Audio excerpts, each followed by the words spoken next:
Welcome to Thursday, May 28th. Your day weather podcast is going to be talking about more summer weather, although today is going to be cooler. A lot of you have probably noticed as you woke up that it's kind of cool east of the Continental Divide this morning. But although temperatures are cooler today, they're actually going to be at normal. And then we've got a warm up coming starting Friday and lasting through the weekend into early next week. Going to get downright summer-like. Better chances of rain coming mid to late week, and let's hope so, because when we take a look at the most recent Drought Monitor, we've got some parts of the western United States showing more and more dryness. An area I'm really concerned about is along and south of I-70 into the Four Corners region. This area here is really, really dry. It's been a real poor May. Just not good rain down there, and this is one of the telltale areas, sort of the canary in the coal mine, where you start to see dryness like this, usually when a La Nina comes on. And this is an area that could have persistent dryness through the summer, especially if we have a weak thunderstorm season with the monsoon. South Texas has seen their drought areas go away due to some recent heavy thunderstorm activity. And parts of the Pacific Northwest have actually improved around Northwest Washington.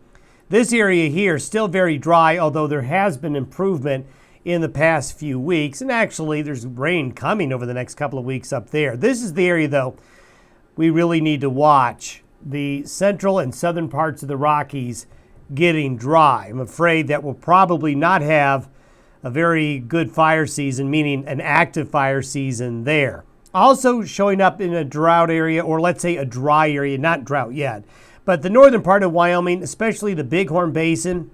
Some of those key areas around Grable and Worland and Cody and Powell up to Billings need some rain. The better rain has been staying north into Montana here recently, but it certainly has been dry across parts of southwestern Wyoming, near Evanston and Rock Springs and Green River, and the northern parts of the Bighorn Basin. Here's your forecast for rain through Sunday. Looks a lot like the map I showed you yesterday. Some gray and some green out there, with the green really concentrated on top of the mountains.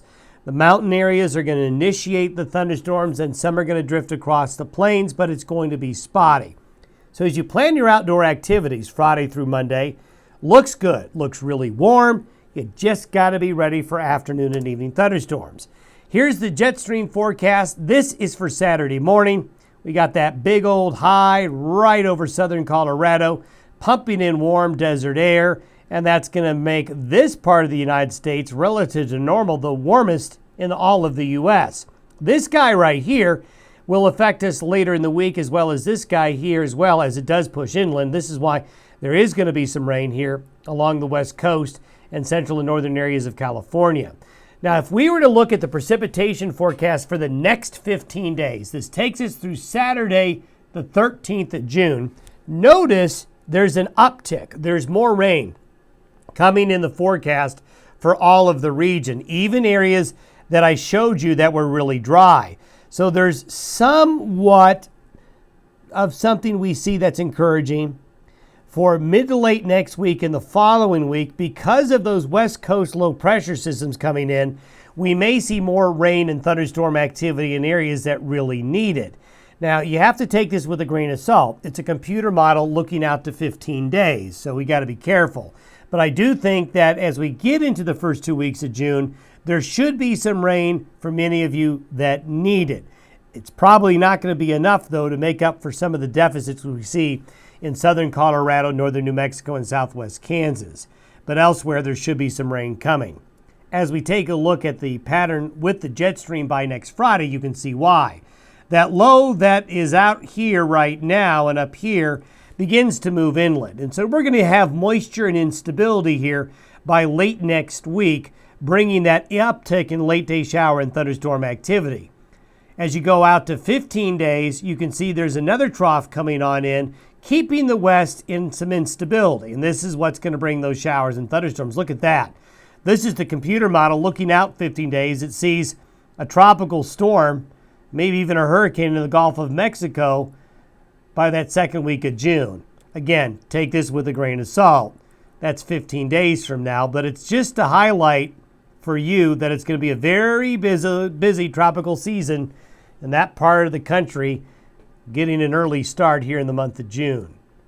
The 10-day temperature forecast relative to normal looks like this. The next 10 days, if you add them all up, wherever you see orange and red, temperatures are going to be above normal, blue a little below average. And you can see relative to normal, the warmest conditions are right here in our neighborhood. So yes, we have summer here finally.